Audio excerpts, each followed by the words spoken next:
우리 하동문인협회 사무국장께서 낭독을 해주시겠습니다.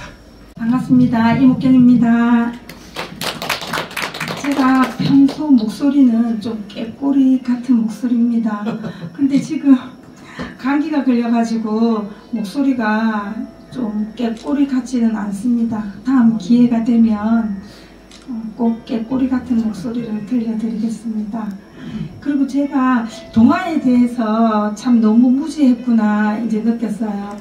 이 낭독을 준비하기 위해서 인터넷으로 잠시 책을 검색을 했는데 우리 역사를 담고 있는 이런 동화인데 동화가 너무 아름다운 거예요. 그래서 동화에 대해서 다시 한번 생각하게 되었어요. 앞으로 동화를 좀 많이 읽을 것 같아요. 감사드립니다. 어머니가 잡혀가는 날은 비가 내렸다. 어머니는 이미 알고 있었던 것처럼 말없이 이장을 따라 나서면서도 자꾸 뒤돌아보았다. 며칠이 지나도록 어머니는 집에 돌아오지 않았다. 비를 맞고 고개를 숙이고 가던 어머니의 뒷모습이 홍이가 기억하는 마지막 모습이었다.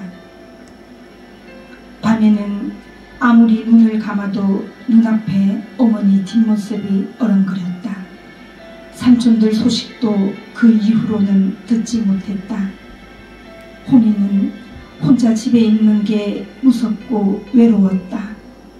먹을 게 없어진 지 오래였다. 배가 고팠다. 부엌 살강에 얹힌 빈 그릇 위에는 어느새 먼지가 수북했다. 뗄감을 떼지 않아도 되는 여름이어서 다행이라 생각했다. 횃대에 걸려있는 옷 몇 가지가 전부인 방이 무척이나 넓게 느껴졌다. 먹을 만한 게 있을 리 없지만 집 여기저기를 뒤졌다. 이불 보따리와 아버지가 자주 열어보았던 상자가 선반 위에 얹혀 있었다. 그 옆에는 어머니가 삭바느질 할 때 썼던 반지꼬리가 놓여 있었다. 아버지가 선반에 얹혀있는 대나무 상자를 자주 꺼내봤던 게 생각났다. 대나무 상자를 내려 뚜껑을 열었다. 족보와 한자가 빽빽하게 적혀있는 책이 들어있었다. 반지꼬리도 내려 뚜껑을 열었다. 어머니가 바느질 할 때 보았던 반지꼬리의 키가 평소보다 더 높아진 듯했다. 반지꼬리 안에는 실이 칭칭 감긴 실패와 어머니의 옥비녀가 들어있었다. 홍이는 옥비녀를 집어들었다. 어머니 냄새가 짙게 배있었다. 생각해보니 어머니가 잡혀갈 때 평소에 꽂고 있었던 비녀가 바뀐 것도 그때야 알게 되었다. 항상 옥비녀를 꽂고 있었는데 나무고쟁이를 꽂고 있는 어머니의 뒷모습이었다. 옥비녀를 주머니에 찔러 넣었다. 그리고 다카시의 아버지가 있는 지서로 걸음을 옮겼다. 다카시의 아버지라면 옥비녀를 먹을 것과 밟아줄 것 같았다. 어머니 소식도 물으면 가르쳐 줄지 몰랐다. 책상에 앉아있던 다카시의 아버지가 홍이를 보고 벌떡 일어나 입가에 미소를 지었다. 책상 옆에 나무 의자를 놓더니 앉으라는 듯 손으로 의자 위를 두드렸다. 홍이 어머니 때문에 왔구나. 홍이는 말없이 고개를 끄덕였다. 다카시의 아버지가 순사한테 뭐라 일본 말을 했다. 곧이어 순사가 쟁반을 가져왔다. 하얀 쌀밥에 단무지가 놓여 있었다. 저절로 침이 꿀꺽 넘어갔다. 다카시의 아버지가 홍이 손에 숟가락을 쥐어주었다. 배고프지? 먹어. 숟가락을 든 홍이 손은 덜덜 떨렸다. 며칠 만에 먹는 밥인지 몰랐다. 아니, 얼마 만에 먹는 쌀밥인지 몰랐다. 어머니가 잡혀가고 없는데도 밥은 꿀맛이었다. 묵짠지는 먹어봤지만 달콤한 단무지는 난생 처음이었다. 단무지를 아껴가며 베어 먹었다. 숟가락에 수북하게 밥을 얹어 입이 터지게 밀어 넣었다. 다카시의 아버지 달콤한 말처럼 달콤한 단무지 뒷맛이 입안에 꽉 채워진 것 같았다. 아까 우리 이제 제 낭송을 해주신 분이 말씀하셨듯이 우리가 일반적으로 동화라고 하면 뭐 신데렐라나 예전에 뭐 성냥팔이 소녀 이런 류의 글을 많이 생각하실 거라 생각하거든요.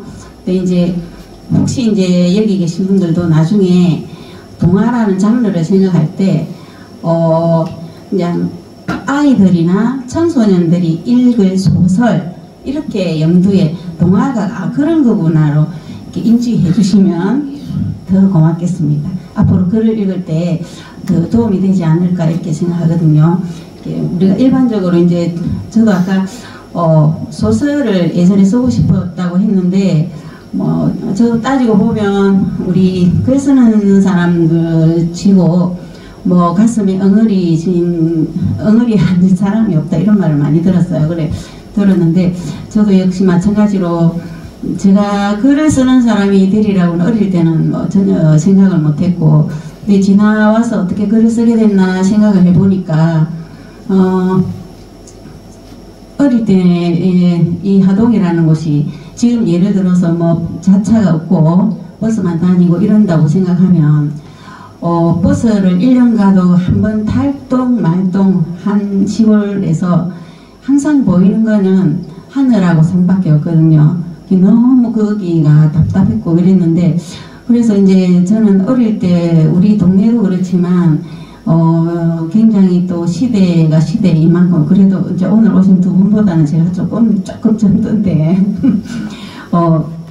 시대가 시대인 만큼 그 당시에는 제가 가장 아는 직업이라고 작가라는 게 직업이 있다는 것도 몰랐고, 언니들이 어릴 때 언니들하고 저하고 나이 차이가 좀 많이 납니다. 나는데 언니들이 어릴 때 이제 부산에 이제 공장에 가서 돈을 벌면서 이제 밤에 야간 학교를 다니고 이렇게 했거든요. 그러니까 이제 엄마가 항상 편지를 언니들한테 많이 쓰라고 했습니다.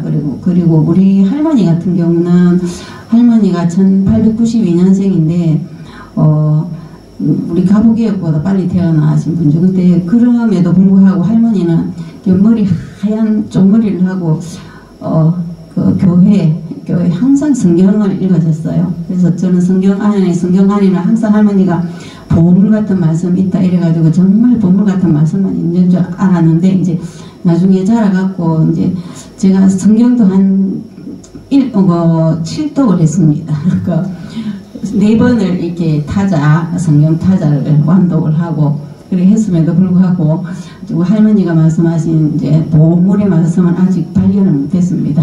못하고 어릴 때부터 이제 엄마 심부름으로 편지를 자주 쓰다 보니까 아마 자연스럽게 이제 문장력이라든지 이런 게 조금 형성되지 않았나 생각을 했고, 그러면서 또 그때 뭐 이제 우리 뭐 초등학교 때 뭐 이렇게 뭐 문예부 무슨 부 이랬는데, 이제 저는 문예부라는 게 있는 것도 몰랐는데 담임 선생님이 무서운 선생님이셨는데 남아라 이래가지고 뭐 때문에 남아라고 무슨 죄를 지었을까 걱정을 굉장히 하면서 이제 남았더니 그날부터 이제 그 선생님이 글 공부를 시켜주셨습니다. 그래서 그 덕분에 제가 이제 조금 뭐 시라는 것도 알게 되었고 글이라는 게 알게는 되었고 그렇다고 해서 이제 글쟁이는 글쟁이 되리라고는 생각을 안 했는데 어릴 때 굉장히 부러운 게 언니들이 공장에서 돈을 벌어서 명절에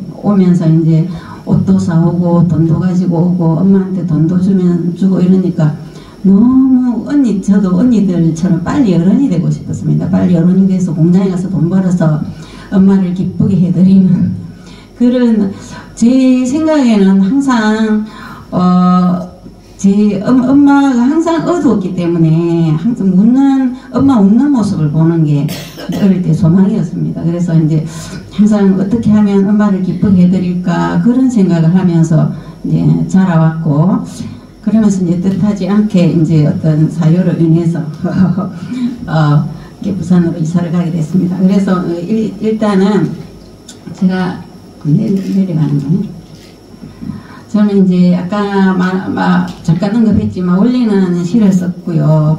시를 먼저 접했고 그러다가 이제 동화로 어느 날 동화로 왜냐하면 아까 또 우리 다천 변종 때 이제 시인님께서도 말씀하셨지만 뭐 중앙지 지역지 이렇게 같이 보냈는데 이제 시는 지역신문에 이제 신춘이 당선되었고 이제 동화는 중앙지에 됐거든요. 그래서 이제 중앙으로 진출을 해보자 이래서 이제 동화를 선택하게 됐습니다.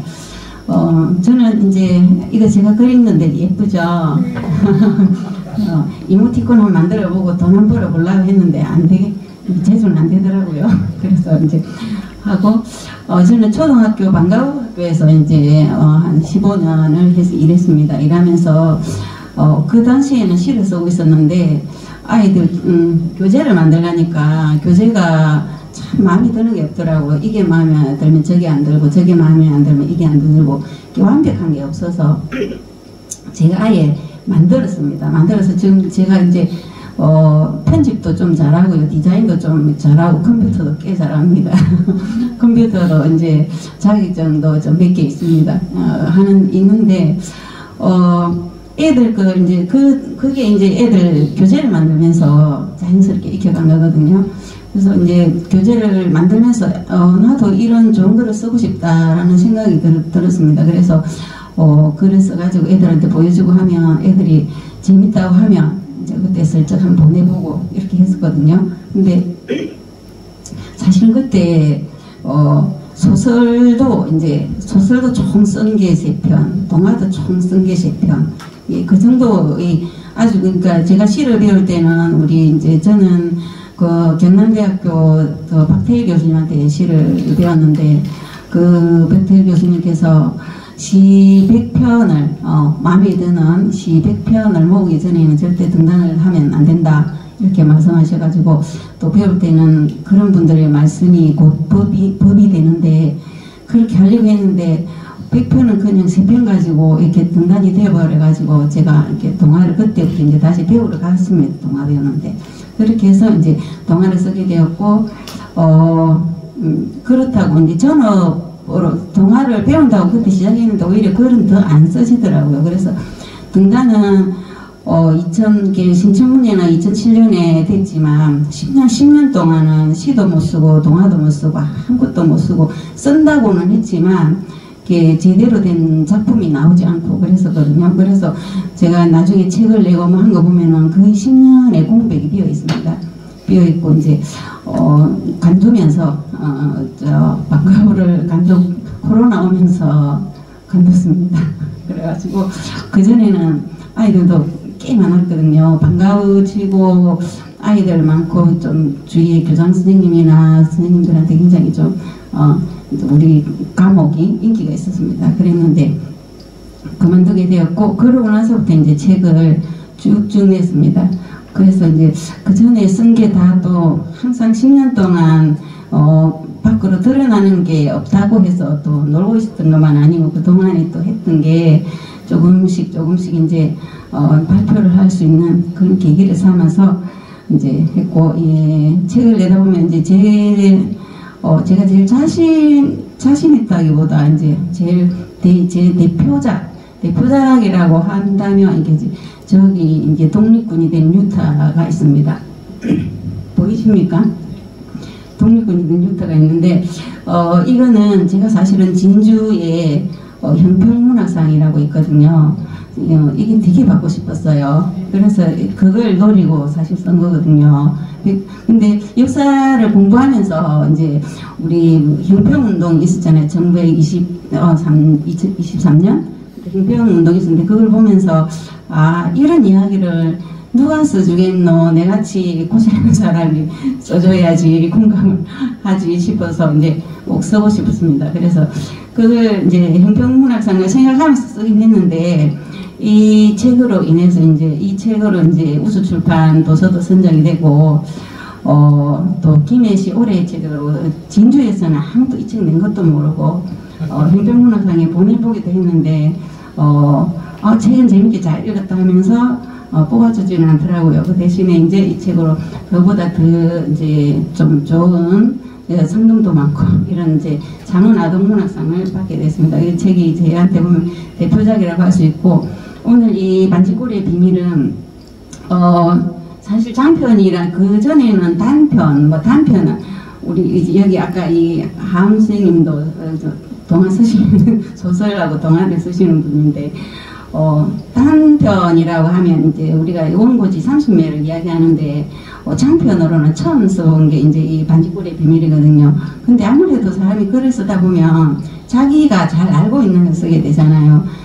사실 우리가 동화라고 하면 판타지가 사실은 정석이거든요. 정석이지만 역사 동화 같은 경우에는 역사적 사실을 바탕으로 그리고 역사적 사실에서 오류가 나면 안 되잖아요. 그래서 역사적 사실에서 제 상상력을 붙여가지고 작품을 집필을 하게 되는데 그 공간을 배경을 제가 아까 말씀드린 우리 동네를 삼았습니다. 동네를 삼고 이게 지명도 좀 동네 지명을 많이 땄고요.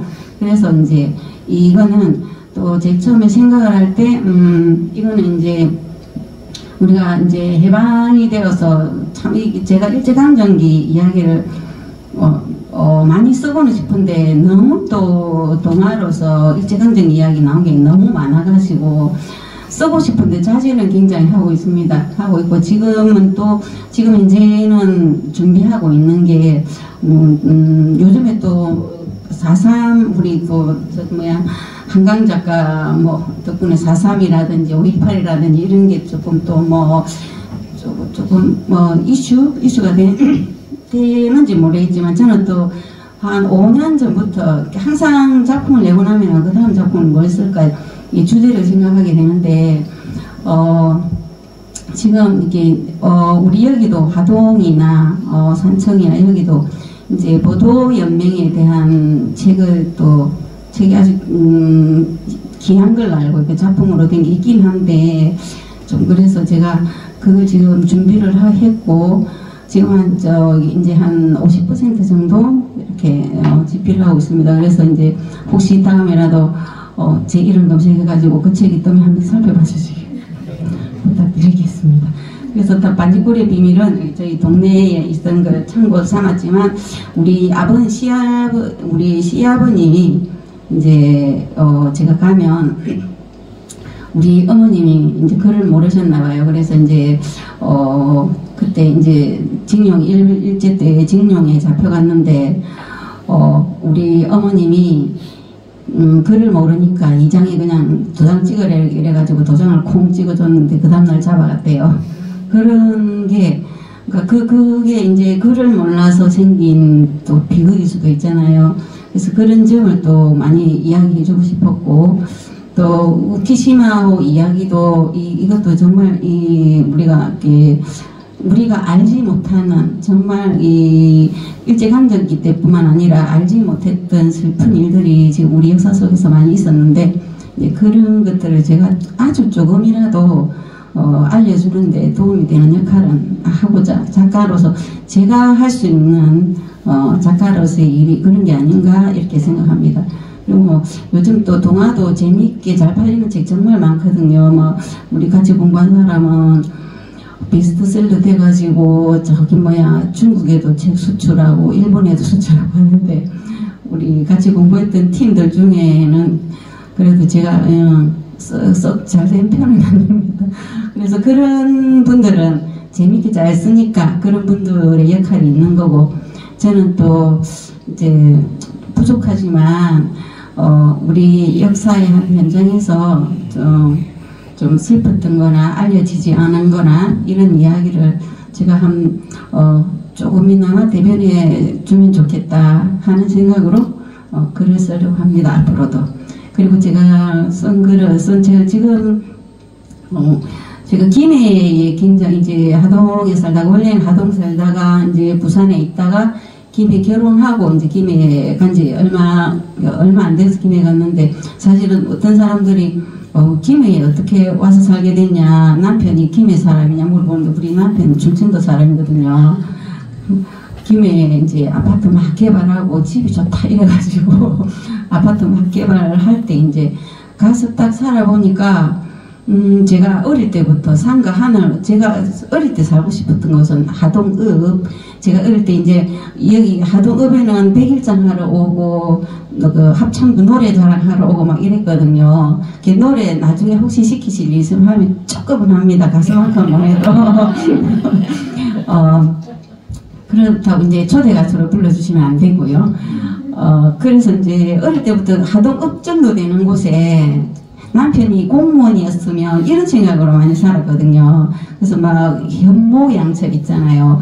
아침에 남편 막 출근할 때 넥타이 막 매주고 이렇게 하고 싶었는데, 나중에 김해에 살다 보니까, 처음에 이사가 살다 보니까 김해가 완전 시골다, 깡촌도 아니고, 그렇다고 해서 도시가 멀지도 않잖아요.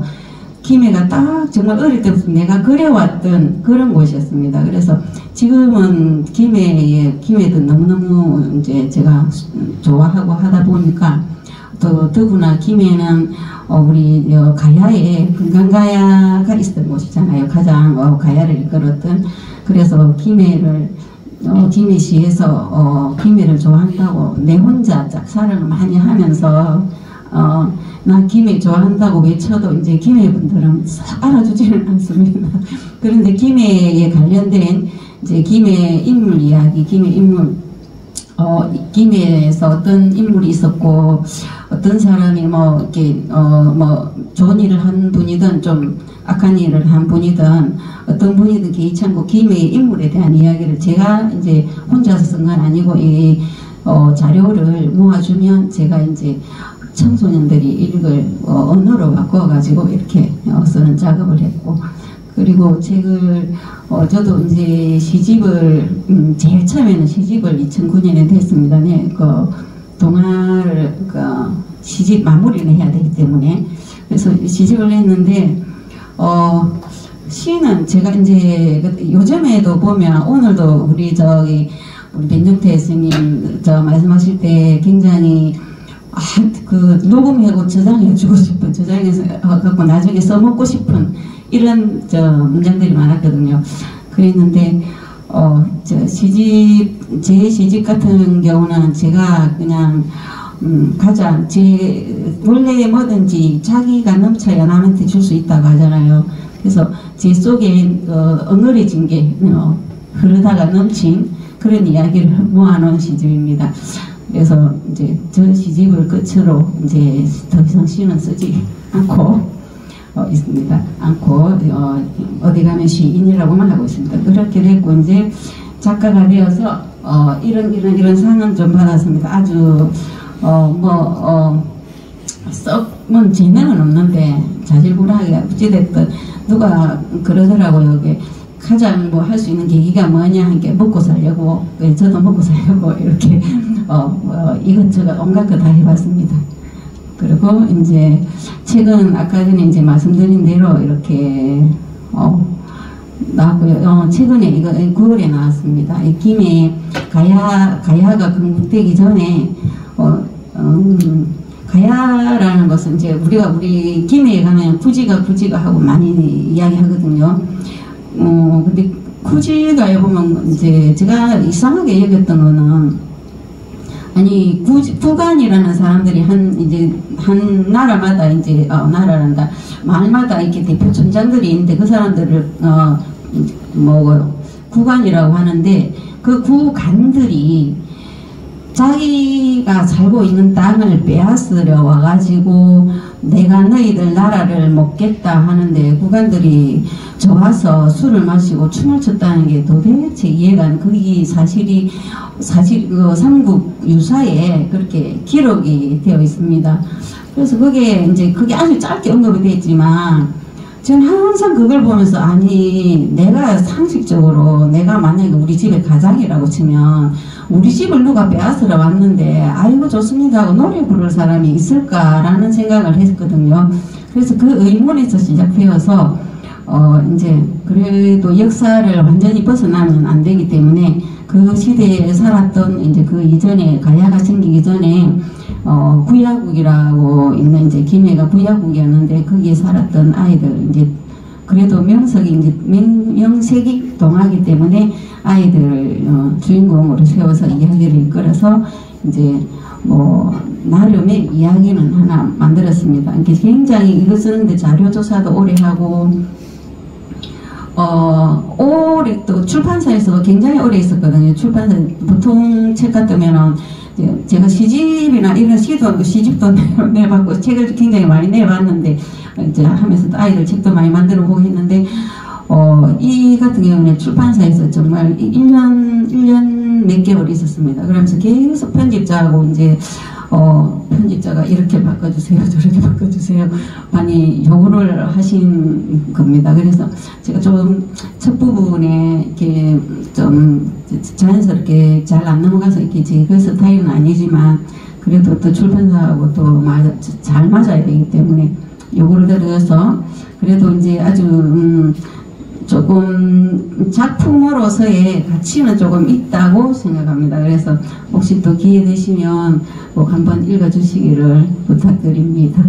그 다음에는 아까 말씀드린 김해 이야기 3권까지 나왔고 앞으로도 이제 계속 4권, 5권 제가 쓸지 어떨지는 제가 모르겠고요. 계속 김해 인물 이야기는 이어지고 있습니다. 그리고 이제 이런 책이 있습니다. 이게 고블린 행성의 추방자들은 저는 어찌 SF라고 하면서 봤는데 또 어떨지는 모르겠고 족지계 공부 같은 경우는 동시집인데 이제 제가 방과후를 이제 15년 동안 끝내면서 같이 저한테 와서 배웠던 어떤 애들 대체로 보면 제가 참 잘했나 봐요. 1학년 때 입학한 애들 보통 6학년 때까지 거의 다 많이 다녔거든요. 그래서 그 아이들하고 같이 이제 그 아이들이 제가 글을 쓰고 그 아이들이 그림을 그리고 이렇게 해가지고 시집을 한번 이제 내봤습니다. 동시집입니다. 그리고 이제 또 자랑질을 하나 하자면 제가 올해 또 동시로 아르코 문학 아르코 발표 지원금을 받았습니다. 그래서 이제 또 찾아보시면 제 동시를 또 인터넷에서 많이 만날 수 있습니다. 그 다음에 이렇게 김해 관련 책 이렇게 있습니다. 질문은 아까 우리 시키시던데 혹시 있으신가요? 예. 시간이 바쁘지만 하나만 질문하겠습니다.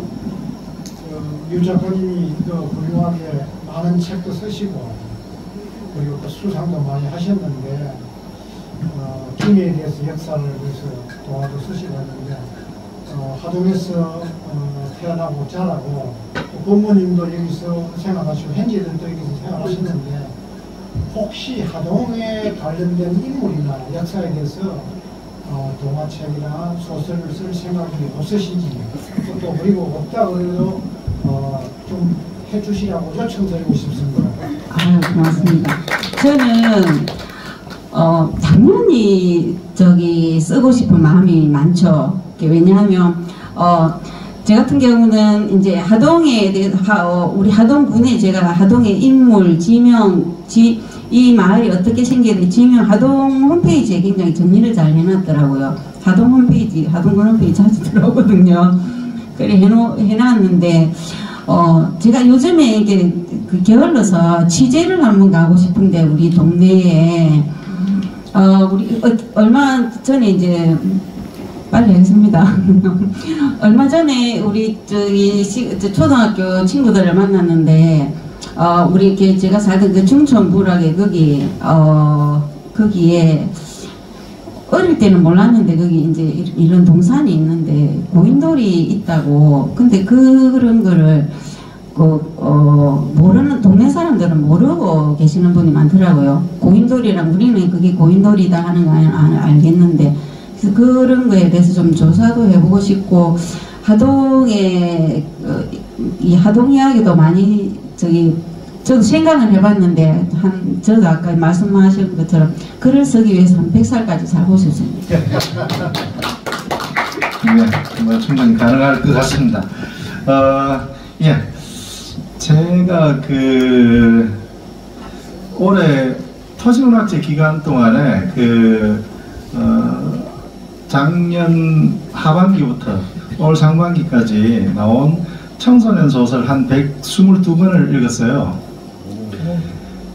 예, 그래서 문학 나눔 심의를 했던 건데, 그거 하면서 정말 재밌었습니다.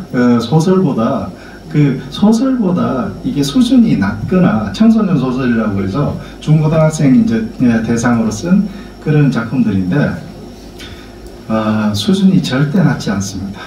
철학적이고요. 그 다음에 문학적으로도 뭐 알레고리 기법이라든지 온갖 나름대로의 기술, 그 다음에 묘사력, 표현력 이런 것들 굉장히 좋고요. 내용도 아주 깊습니다. 그래서 동화라고 해서 애들 보는 그런 용의 애들용 책으로만 그렇게 치부하는 것은 정말 무식한 일입니다. 예, 아실지 모르겠지만 제가 MBC 창작 동화 그렇게 안 생겼지만 MBC 창작 동화 출신이거든요. 예, 그래서 예, 어쨌든 절대 동화 무시하지 마시고요. 그 다음에 앞으로 또 더 좋은 그런 동화 또 나중에 시도 또 더 쓰실 것 같아요. 욕심이 많아서 욕심이 많으셔서 그럴 것 같습니다.